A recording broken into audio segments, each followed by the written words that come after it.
Ooh, a movement question, Andy. I like those, so thanks for that. Let's think. I mean, I suppose we should start with, to borrow from Reagan himself, that's a very difficult question because it is. And obviously, it's just speculation.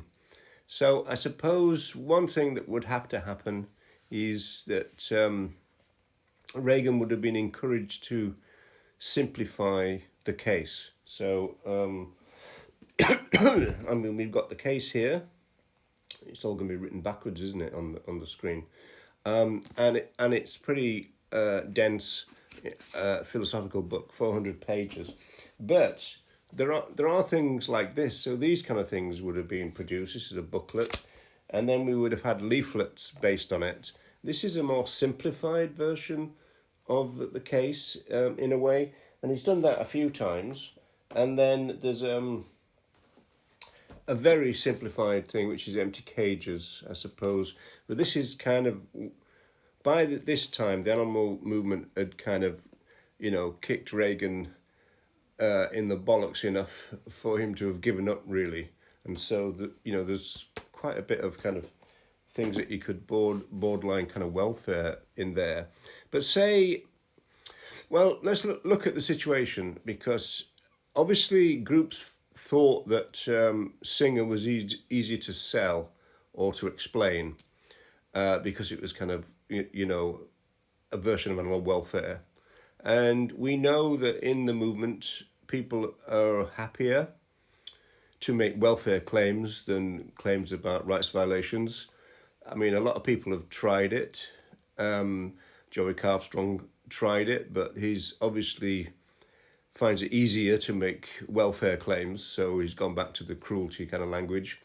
And so there's kind of like a hybrid situation now where you've really got a welfare position being called animal rights. And that's led by groups like PETA, because they've resorted to just lying about animal liberation, calling it an animal rights book, even though the author said it isn't. And so there's a strange thing going on in the sense that there's clearly reasons for why animal liberation is easier to sell or to use or something within the movement. But say it wasn't the case.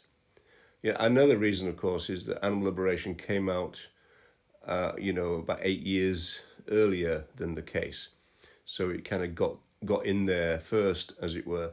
Now, if it was reversed, what would have happened? Would animal liberation overtake it? Maybe if animal liberation didn't exist at all, what would be the case then in terms of the Reagan position? Would we as a movement adopt it? Would that mean that the movement would be smaller because the case is more complicated to explain? I mean, it would come, obviously there would be opposition to, a real animal rights position. Obviously, you think about Stephen Rose, think about even the Late Late Show in Ireland and the Moral Maze. We've got examples where the case for animal rights was challenged. But with more people making it, rather than resorting to welfare, what would happen?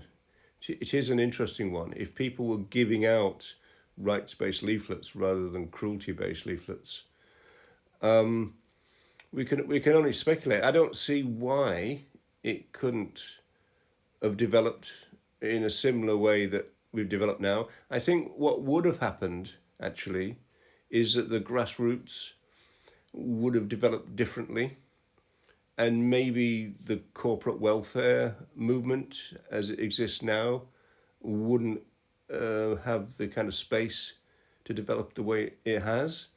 For example, I think veganism would have become the moral baseline of the movement a lot earlier. I think that's pretty clear. If the movement was making the case that other animals are rights bearers and that our use of them is a rights violation, that there implies veganism much more strongly than animal liberation ever did, when the author himself said that he can't really see a moral problem with free-range egg production, for example. So animal liberation is a push towards vegetarianism, the case for animal rights is a push towards veganism. So that means that vegan advocacy would have started earlier. And so, I mean, even Ronnie Lee in our TikTok series was saying just last Wednesday, he was saying if it had started earlier, the vegan movement would, likely to be bigger than it is now, more developed.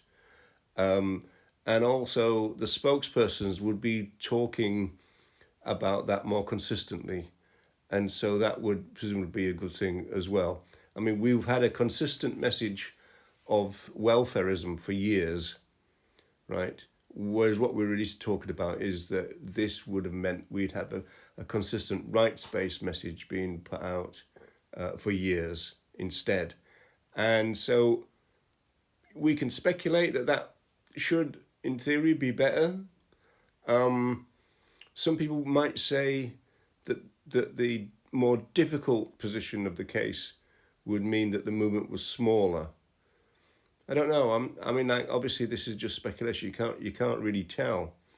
I mean, my position is, as always, is that the welfare people need to give space for the rights-based people to be known as the rights-based people. So there's no good done when you've got the welfareists insisting on being called animal rights. So it's like a hybrid at the moment. You've got people who want to be called animal rights advocates, but they want to talk like the RSPCA. So it's like a hybrid situation. It's not philosophically consistent. And they won't give space for the rights-based people to exist as the animal rights movement because they want that label as well as the animal welfare movement. So, but if that was the case, then you could see the rights-based position kind of flourishing much more than it is now. And as I said, the major advantage I think I can see, just kind of top of my head, very difficult question, is that veganism as a campaigning force would have started earlier. And so you'd have to say that would have been a good thing. So overall, I think that the movement's claims making would be more consistent and rigorous if it was rights-based and not welfare-based. It wouldn't be confused, but and the advocates wouldn't be confused about the RSPCA and all that. They would recognise that as welfare, as it were, not us, But because we use the same language, I think advocates are kind of confused at the moment. We use the language of the RSPCA, but insist that we're not that, right? And so that's a difficult thing. I think a lot of people, when they're on their journey to veganism, that it's a very confusing position to be in, and I think that the animal movement has failed to give a non-confusing place for them to go with a clear, consistent abolitionist message. The animal movement has failed to do that.